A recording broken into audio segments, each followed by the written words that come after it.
Sem pressa, vamos orar. Em nome do Pai, do Filho e do Espírito Santo. Pai Celestial, peço que o seu Espírito Santo esteja poderosamente presente nesta sala agora, para que eu diga apenas aquilo que desejas que eu diga, e que essas palavras sejam como flechas para tocar os corações daqueles que mais precisam de esperança esta manhã. Que minhas palavras sejam como fogo, trazendo calor, luz e esperança para aqueles que mais precisam. Pedimos tudo isso em nome de Jesus, Pai, Filho e Espírito Santo. Amém. O título desta palestra é A Beleza da Esperança. Este é um ícone muito famoso, alguns de vocês podem estar familiarizados com ele. Quero explicar rapidamente por que acredito que o que estamos vendo aqui, e se você conhece ícones, sabe que ícones são janelas, não são desenhos. Eles são tecnicamente escritos, e são meios pelos quais entramos no mistério. Este ícone mostra o mistério de Jesus libertando o inferno. É onde alguns de nós estamos agora, e certamente é onde grande parte do mundo está agora. É onde alguns dos nossos familiares estão agora. Jesus é o que está no centro, segurando a cruz, pisando na cabeça de Satanás. Ele o esmagou, quebrou as portas do inferno, e você vê mãos estendidas para ele. Ele está tirando as almas do inferno, da escuridão, da ansiedade, da tristeza, do desespero, do vazio, da falta de sentido. Ele está salvando aqueles que estão presos nesses lugares, alguns até estamos aqui agora, também grande parte do mundo e, infelizmente, grande parte da igreja. E acreditamos que isso é o que o Senhor deseja que aconteça aqui, então vou falar sobre a beleza da esperança. Essa outra é uma imagem que queremos deixar a todos. Mostra uma tempestade no mar, à noite. As ondas estão violentas, os ventos são fortes, é barulhento, parece caótico. É tentador pensar que tudo, seja em escala mundial, nacional ou na igreja, está perdendo o controle. Mas não está difícil apenas lá fora, também está difícil na igreja, está difícil aqui dentro. O Senhor, no meio dessas tempestades que você e eu, no mundo e na igreja, estamos passando agora, Ele quer falar conosco. Nós nos descrevemos de muitas maneiras, mas este é o nosso time, Atos 29. Se vocês conhecem a Bíblia, sabem que não existe Atos 29. Ou melhor, você e eu somos o Atos 29, o que quer dizer que o Espírito Santo, que escreveu os primeiros 28 capítulos dos Atos dos Apóstolos, está escrevendo agora o próximo capítulo da igreja através de você e de mim. Nos descrevemos de muitas maneiras, mas talvez especialmente como missionários da esperança.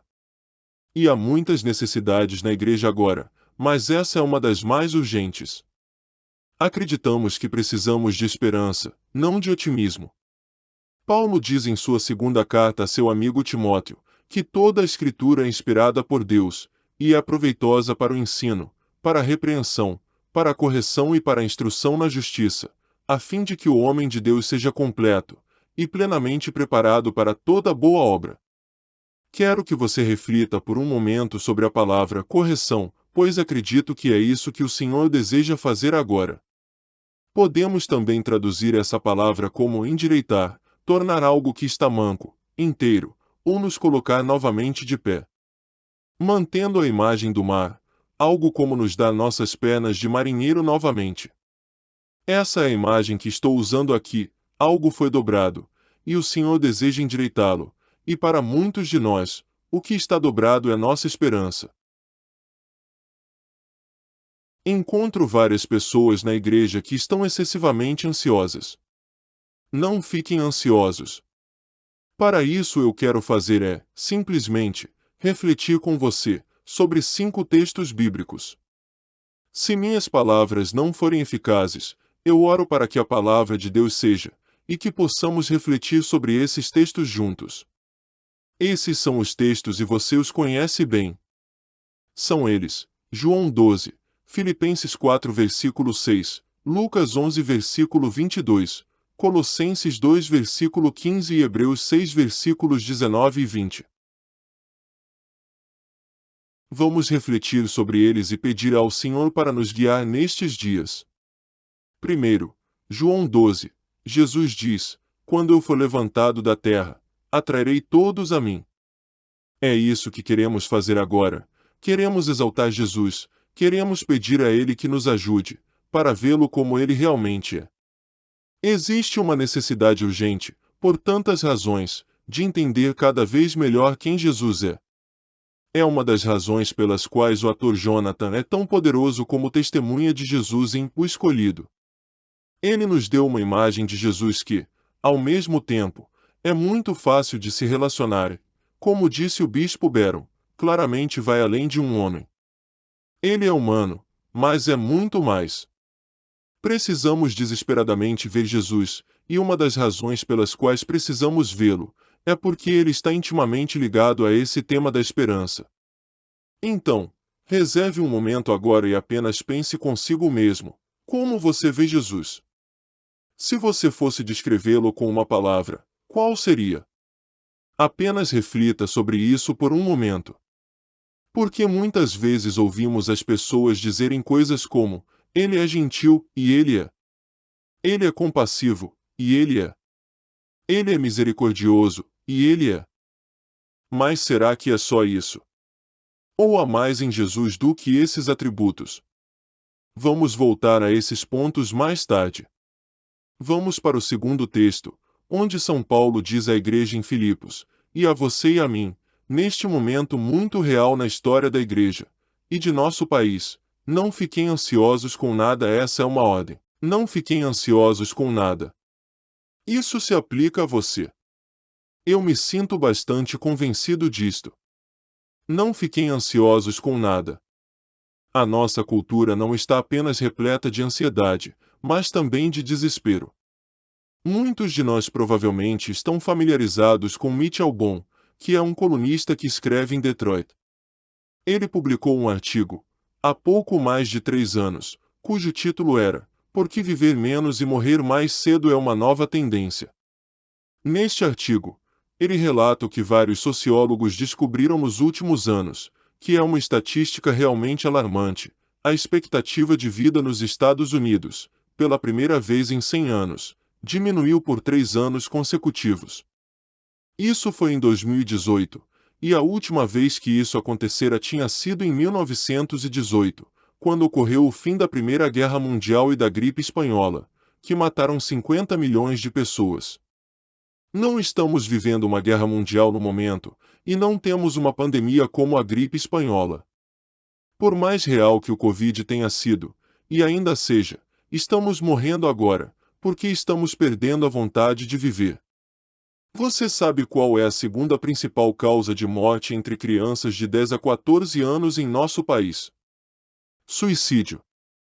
Somos 5% da população mundial e consumimos 80% dos opioides do mundo. A cirrose hepática, especialmente entre os jovens de 25 a 34 anos, está fora dos padrões. A crise de saúde mental que está ocorrendo em nosso país, e que mal começamos a entender com o Covid, está fora de controle. Qualquer pessoa aqui que seja padre, conselheiro ou terapeuta, ou que simplesmente ouça alguém que esteja em apuros, sabe disso. Estamos excessivamente ansiosos. Esta é uma cultura que literalmente não tem esperança, porque a esperança é uma virtude especificamente cristã. Se você não sabe quem Deus é, e não sabe o que Jesus fez, então você não tem esperança. E não achamos que a maioria das pessoas conheça quem Deus é em nosso trabalho, e não achamos que a maioria das pessoas saiba o que Jesus fez. O Papa João Paulo II disse uma vez, em uma carta, que a ardente proclamação do Evangelho deve ser tal, que uma pessoa, ao ouvi-lo, seja gradualmente dominada, e depois conduzida a um lugar, onde ela tome a decisão de entregar toda a sua vida a Jesus, pela fé. Eu desafiaria qualquer um a ir a qualquer paróquia, em qualquer lugar do país, e logo após o Evangelho ser proclamado, levantar-se e dizer: Ei, posso apenas pedir um rápido levantamento de mãos aqui. Quantos de vocês foram dominados pelo Evangelho? Quantas mãos você acha que seriam levantadas? E então uma pergunta de complemento: quantas pessoas aqui tomaram a decisão de entregar tudo o que têm, assim como Jonathan disse, meu tempo, meu dinheiro, meu corpo, meus talentos, tudo, entregar minha vida a Jesus pela fé? Mas a ansiedade não é apenas algo que está lá fora, está aqui dentro, ou dentro da igreja também. Já ouvimos que a igreja nunca teve uma era ideal. Agostinho costumava dizer: vocês esqueceram o dilúvio. Vocês se lembram do que aconteceu quando fomos expulsos do Éden? E Sodoma e Gomorra? Não existe uma era dourada para desejar, e esta em que estamos, é a era que Deus nos criou para viver. Então, pelo que você e eu poderíamos estar ansiosos agora? Ucrânia, eleições, membros da família, nossa própria saúde, incontáveis coisas, certo? Mas, para ser honesto, por que nossa esperança estava em alguma dessas coisas desde o início? Nossa esperança deve estar somente em Deus, somente em Deus. Talvez os últimos anos tenham sido para muitos de nós uma experiência de Deus em sua bondade, como uma severa misericórdia, expondo nossos ídolos. Eu não sei sobre você, mas eu costumava ler o Antigo Testamento e pensava: que bando de idiotas! Como você se curva diante de uma pedra que você fez ou de um objeto que você fez? Até que me deparei com uma frase de Timothy Keller. Você talvez conheça Keller. Ele é um ministro presbiteriano reformado em Nova York, um grande pregador. Ele define um ídolo como qualquer coisa que seja mais importante para você do que Deus. Do tipo, qualquer coisa que você busque que somente Deus pode te dar. Qualquer coisa que, se você a perdesse, faria com que sua vida parecesse quase sem valor. De repente eu percebo que tenho muitos ídolos, e Deus, em sua bondade, quer que sejam expostos. Então, este é um ótimo momento, acreditamos, em nosso trabalho, para algo como um ajuste de nível vindo de Deus, uma chance de mergulhar profundamente em como e por que Paulo poderia dizer, não apenas aos filipenses, mas a você e a mim, não tenham ansiedade por coisa alguma. Então, vamos seguir para as próximas duas passagens, para entender o que ajuda a formar. Em uma parábola muito enigmática em Mateus, Marcos e Lucas, depois de expulsar um demônio, há um texto muito importante. Quando um homem, forte e bem armado, guarda sua própria mansão, seus bens estão em paz. Mas quando alguém mais forte o ataca, e o vence, então lhe tira a armadura em que confiava, e reparte os despojos. Este texto nos dá um resumo tanto do que chamamos de más notícias, quanto das boas notícias. Seria a nossa convicção que, uma das razões pelas quais a maioria das pessoas não experimenta o Evangelho como boas notícias, é porque não falamos o suficiente sobre as más notícias, e as más notícias são horríveis. As más notícias são que há um homem forte, seu nome é Satanás, ele é muito real, ele é uma criatura. Todo este país e de fato o mundo, e muitos de nós aqui, têm medo de morrer. Jesus quer nos libertar disso, mas essa não é o final da parábola, isso é apenas a má notícia.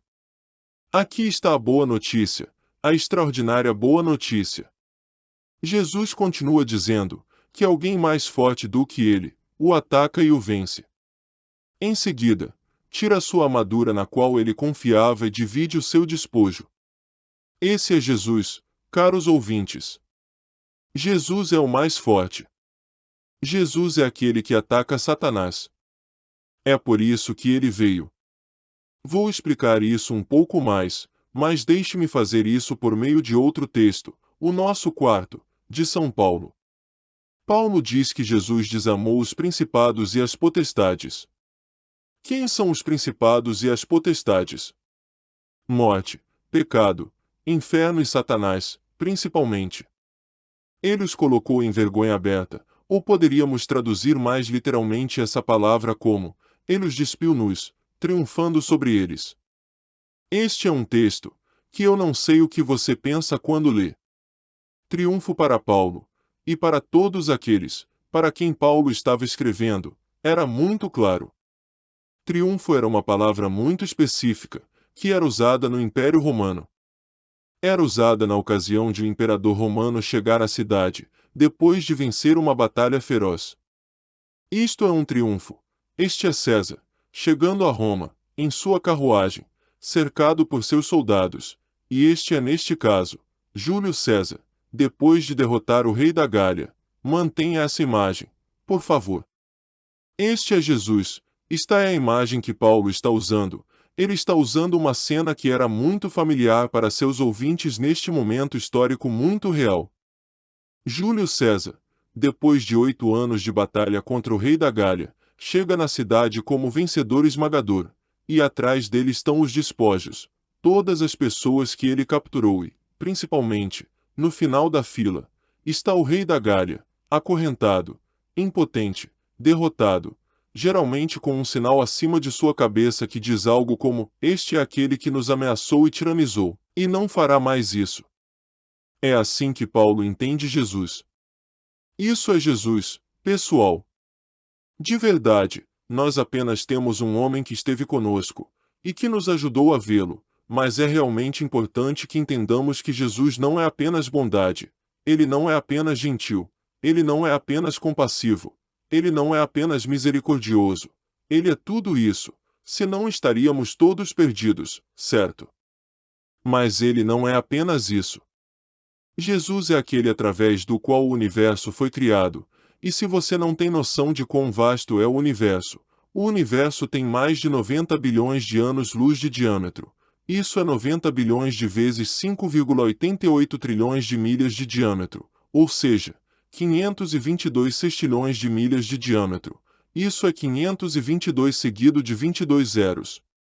É isso que Jesus é, aquele por meio de, e para quem tudo isso foi feito. Jesus é aquele que não tem adversário, o pecado não é páreo para ele, ele o cancelou. Deus também tem uma cultura de cancelamento. A grande notícia é que Deus cancela o pecado, não as pessoas. Quer saber a prova disso? Como você sabe que Pedro negou Jesus? Quem nos disse isso? Alguém disse nos evangelhos. Quem disse isto às pessoas que escreveram os evangelhos? Foi o próprio Pedro. Pedro disse a eles: "Sim, eu fiz isso. Foi o momento mais doloroso e humilhante da minha vida, mas sabe de uma coisa? Por mais doloroso e humilhante que tenha sido, isso não me define, não é quem eu sou." O Senhor perdoou isso. Essa é a versão de Deus, de uma cultura de cancelamento. O pecado não é páreo para Jesus, a morte não é páreo para Jesus, ele a aboliu. Há pessoas nesta sala, agora mesmo, que têm medo de morrer. Meus caros, vocês não precisam ter medo de morrer. Isso vai acontecer, se preparem para isso, pode ser amanhã.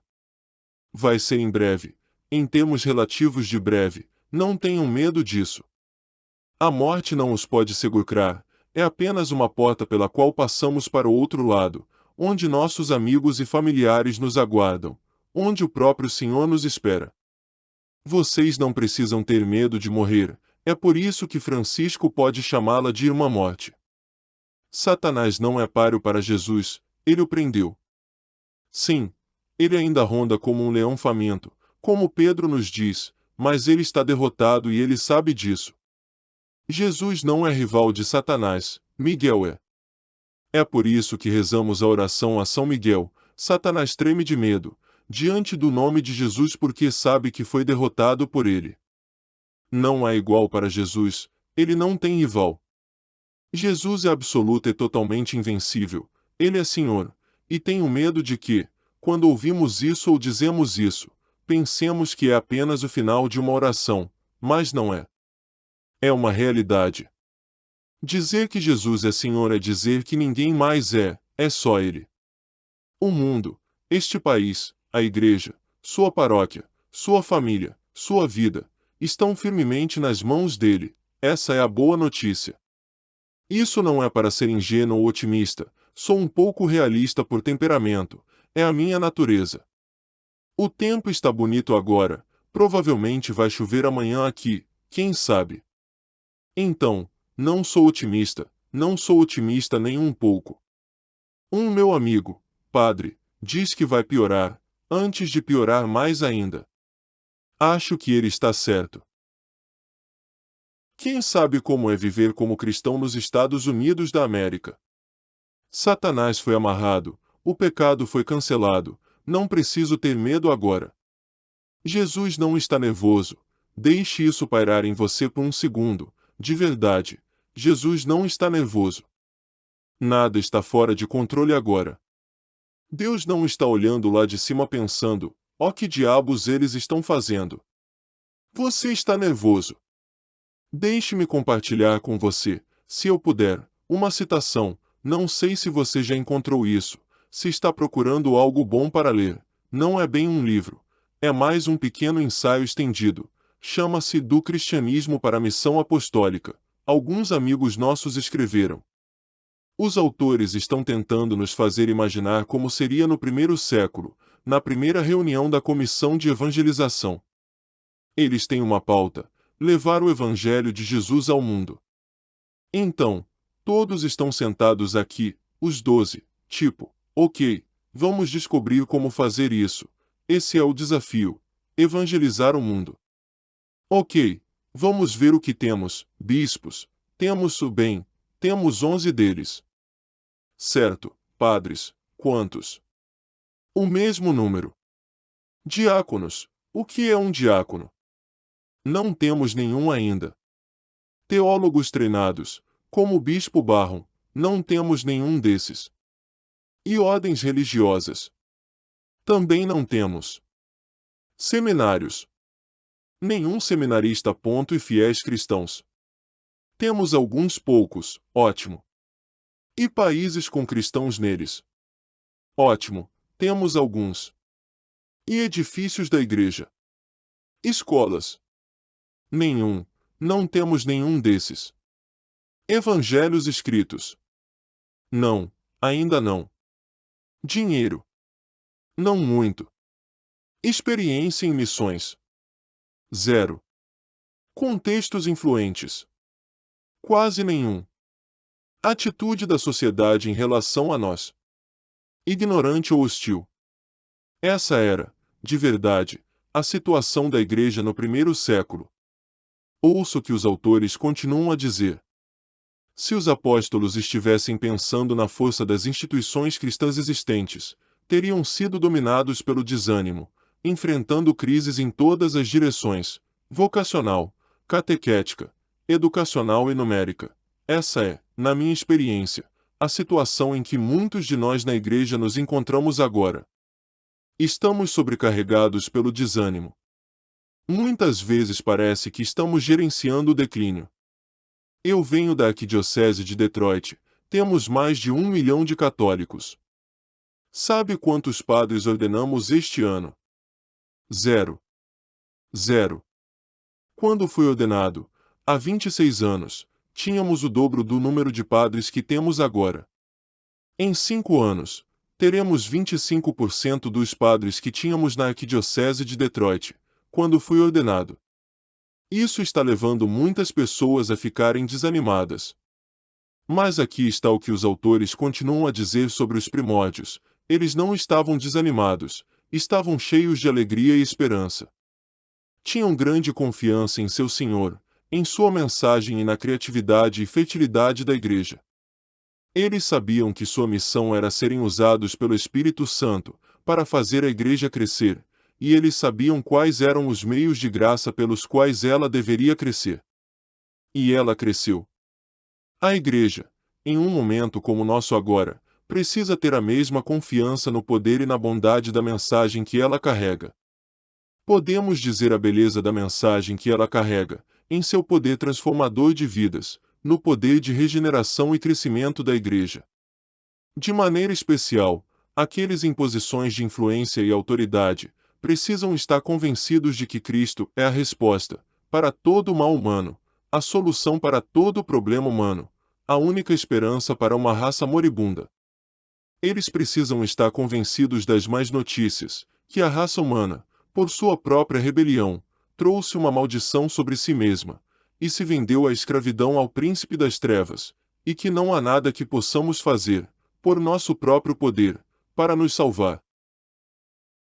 Mas precisamos estar igualmente convencidos das boas notícias, que Deus, em sua misericórdia, veio entre nós, para nos libertar dos nossos pecados, e da escravidão ao diabo, e que aqueles que se voltam para a verdadeira lealdade, podem transformar o pesadelo da vida longe de Deus, em uma alvorada de esperança eterna.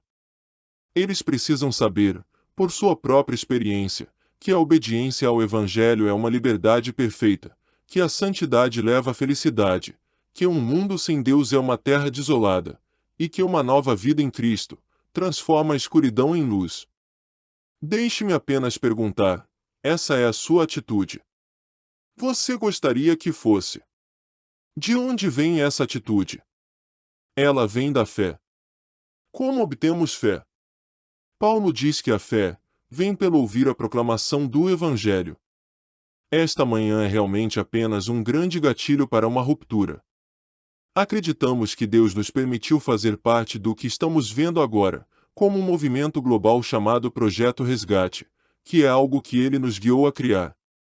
Quando isso acontece, quando ouvimos o Evangelho, quando, como João Paulo diz, somos sobrecarregados pela mensagem extraordinária e explosiva, que muda a vida sobre o que Deus fez por nós em Jesus, ou seja, como Ele amarrou um homem forte, esmagou o poder da morte, cancelou nossos pecados, nos reconciliou com o Pai e nos mostrou, além de qualquer dúvida, de que você importa tanto para Deus, a ponto de Ele se tornar humano, e fazer tudo o que fez. Quando isso acontece, quando a atitude que era a atitude dos apóstolos pode ser nossa, e nós, como Paulo, podemos não ter ansiedade sobre nada, somos levados à nossa quinta escritura. Em Hebreus nos é dito que temos como que uma âncora segura e firme da alma, uma esperança que entra no nosso íntimo, onde Jesus foi como precursor em nosso nome, agora mesmo neste exato momento. Se você quiser saber o que Jesus está fazendo agora, Hebreus nos diz que Jesus está intercedendo por você e por mim, pelo seu nome diante do Pai.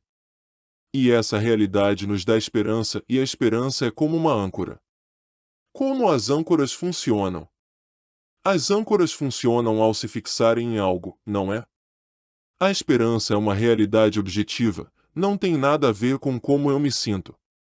Não me sinto muito esperançoso, mas a esperança é uma realidade objetiva, está enraizada em algo, está enraizada no que Deus fez por nós. Nossa esperança está fundamentada no fato, concreto e histórico, de que Deus, que criou este universo tão imenso por amor, apenas por amor, porque a graça sempre vem primeiro, entrou no mundo para fazer algo a respeito da bagunça que fizemos. É por isso que nossa esperança é firme, e não importa quão turbulentas sejam as águas culturais, eclesiais ou pessoais que possam vir no futuro, por causa dessa esperança, que está fundamentada na morte e ressurreição de Jesus, e no fato de que Ele está neste exato momento intercedendo por mim e por você diante do Pai. Não preciso ser jogado de um lado para o outro pelas ondas. Vou manter esta imagem na tela para nós, porque acredito que isso está acontecendo agora mesmo em cada uma de nossas vidas de uma forma ou de outra. Esta é a passagem em Mateus 8. Você vai lembrar quando Jesus disse aos discípulos para entrarem no barco e irem para o outro lado, e eis que uma grande tempestade no mar se levantou. Se você já esteve em Jerusalém, viu o Mar da Galileia, que tem cerca de 20 quilômetros por 12, é um grande lago e é conhecido por tempestades violentas, que surgem do nada. A palavra que Mateus usa aqui para tempestade, em grego, é a palavra seismos, você sabe, sismógrafo, que mede um terremoto. Isso não é como se o vento tivesse aumentado, é como um terremoto violento que está acontecendo, enquanto os discípulos estão no barco com Jesus, e o barco estava sendo inundado pelas ondas. A imagem que Mateus está criando aqui é como se o barco estivesse sendo batizado, coberto pelas ondas, assim como aquela imagem da igreja que estava coberta pelas ondas, e Jesus está dormindo profundamente. Isso é uma realidade para muitos de nós, aqui, agora. Estamos em um barco, É uma tempestade muito violenta e Jesus está dormindo. Então eles vão acordá-lo, e é assim que normalmente lemos na missa. Eles foram e o acordaram, dizendo: Salve-nos, Senhor, estamos perecendo. Você acha que foi assim que eles falaram a ele? Desculpe, Senhor, mas estamos prestes a morrer aqui, e se você puder fazer algo, seria muito bom. Em grego, são 3 palavras: Senhor, salva, perdido.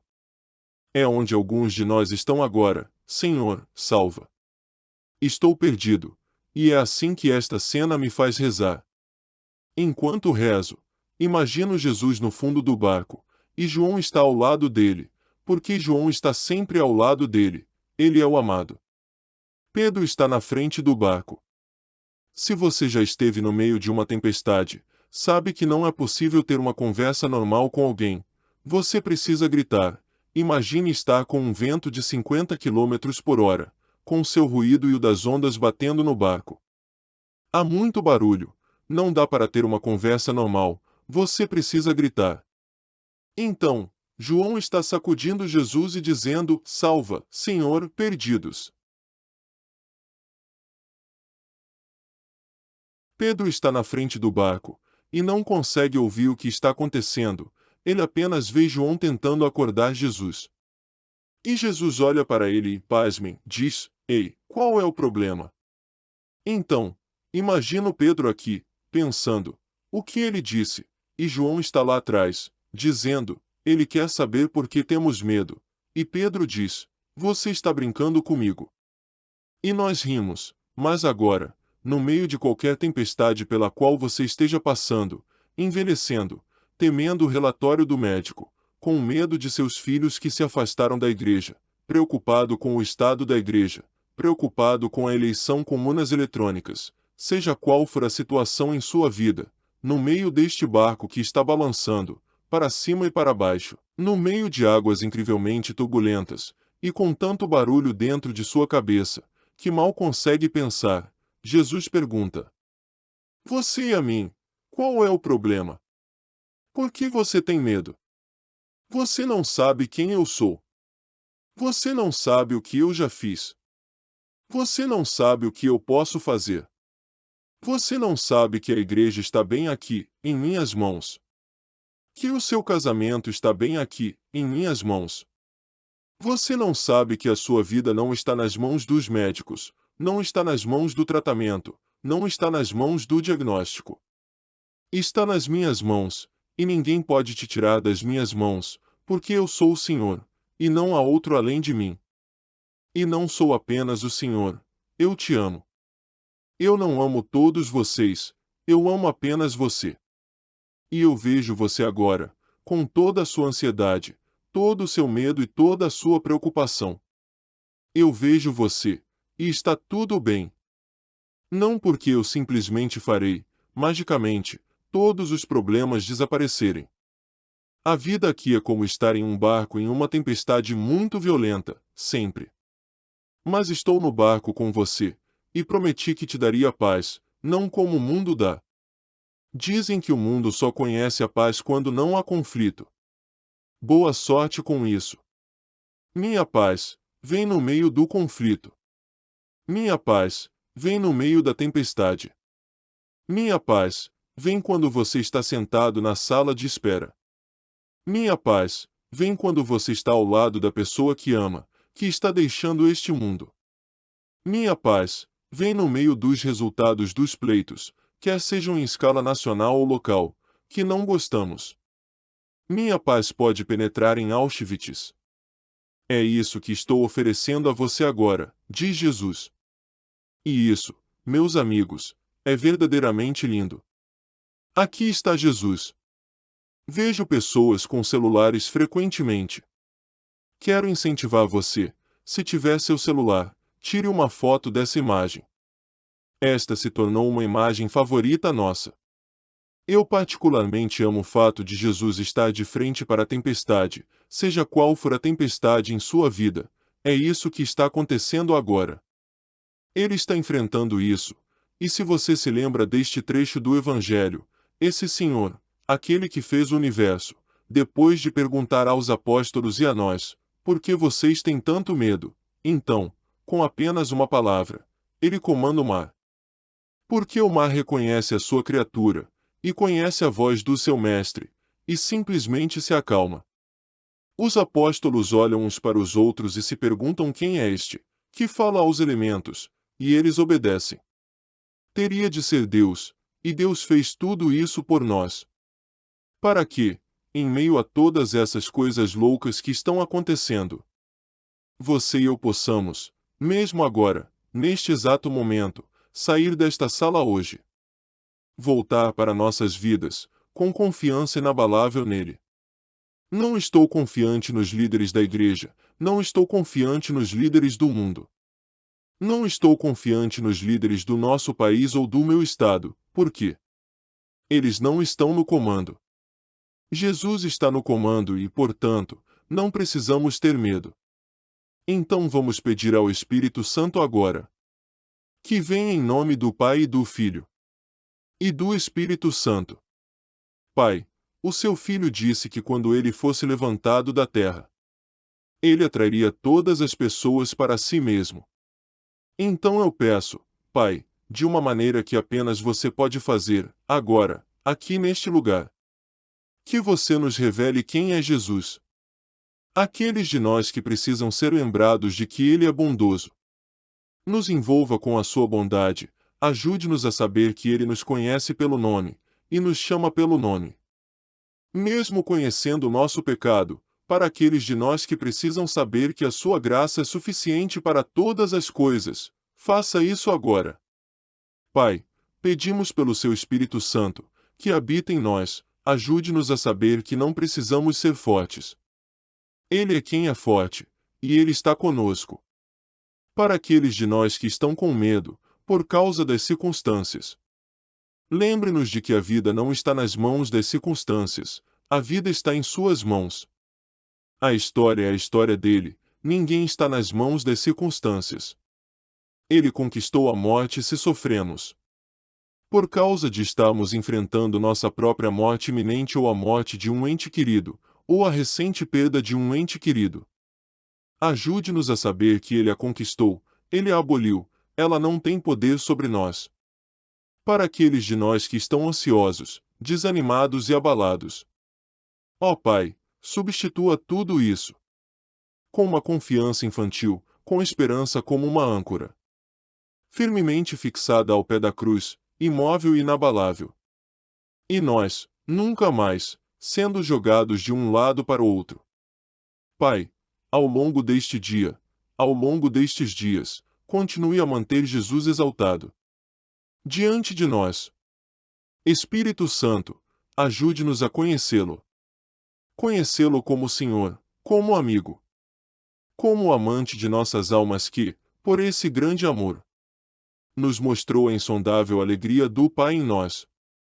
E lutou para nos resgatar daquelas poderosas forças horríveis que, por nós mesmos, jamais poderíamos enfrentar. Pai, nós te amamos, nós te adoramos. Nós te agradecemos, porque tudo o que estamos falando hoje é verdadeiro. Tu és o belo, e contemplar teu Filho na cruz, e triunfantemente ressuscitado dos mortos, nos alegra, é verdadeiramente lindo. E ele, e vós, e o Espírito, são a nossa única esperança. Então nos catapulte para fora deste lugar. Para um mundo que está com medo, ansioso, irritado, e sem esperança, e permita-nos ser testemunhas alegres e atrativas da diferença que Jesus, e somente Ele, faz em tudo isso. Pedimos por Cristo, nosso Senhor. Amém.